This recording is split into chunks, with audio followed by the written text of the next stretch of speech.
Hello, and welcome to a short introduction to using Naxos Music Library. The Eugene McDermott Library at UTD subscribes to 3 performing arts databases from the Naxos digital services. Naxos Music Library contains more than 2.5 million pieces of music and an assortment of educational content.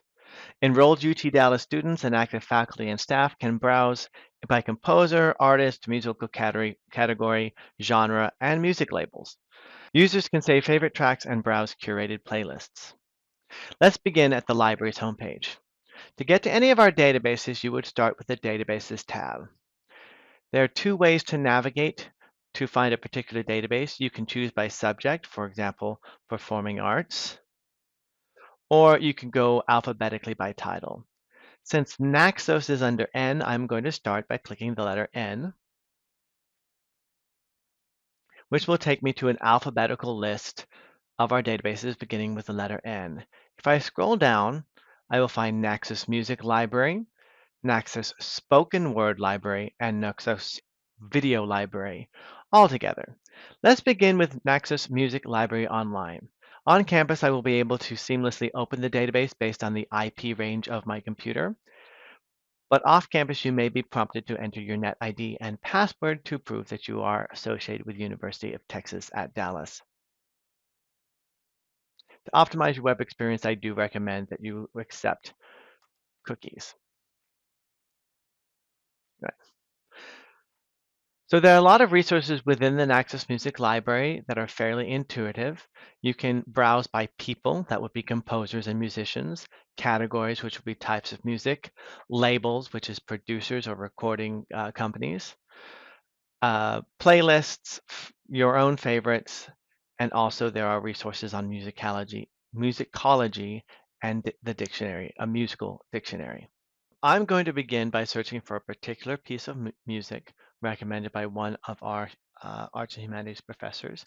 He recommended that we look up the Kleiber, Kleiber, Beethoven, Beethoven, and hit enter. So that will find any track or album that includes the label, the artist Kleiber, Carlos Kleiber, and Beethoven as the composer. So I have Beethoven's Symphony Number 7, Number 6, Number 4. Look at Symphony Number 5, one of his probably best known symphonies. And this is sort of reminiscent of looking at the tracks on a CD in that I can select a particular track or all of the tracks and then begin to play here.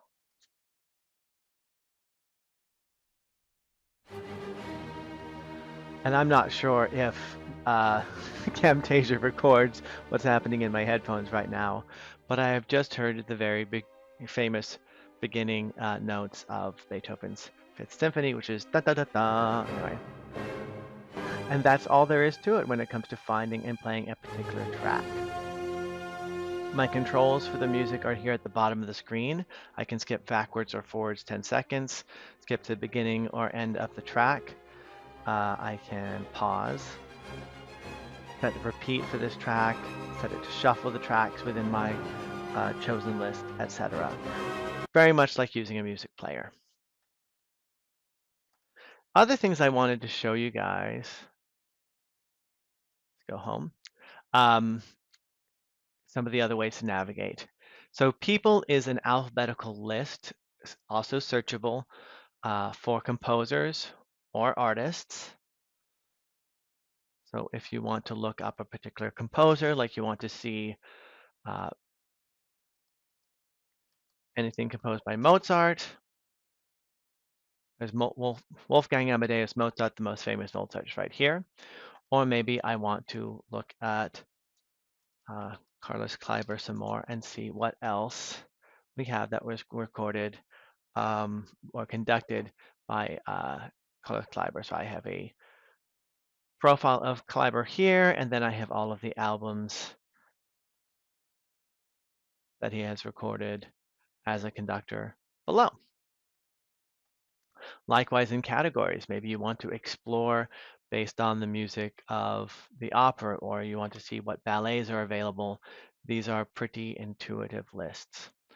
The last feature I wanted to show you on our Naxos exploration is let's look at our playlists. So playlists are a resource that you can use.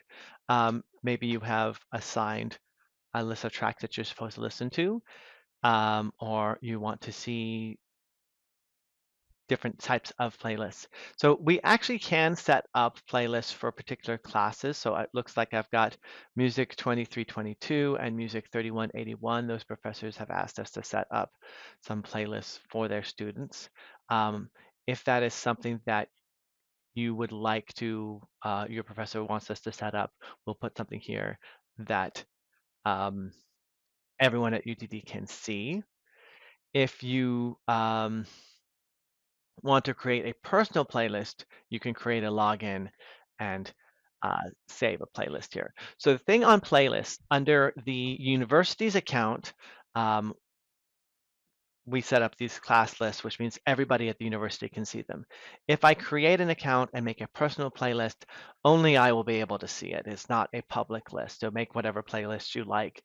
You just have to go and sign up for a login using your UTD email address as a way of verifying yourself and register your account.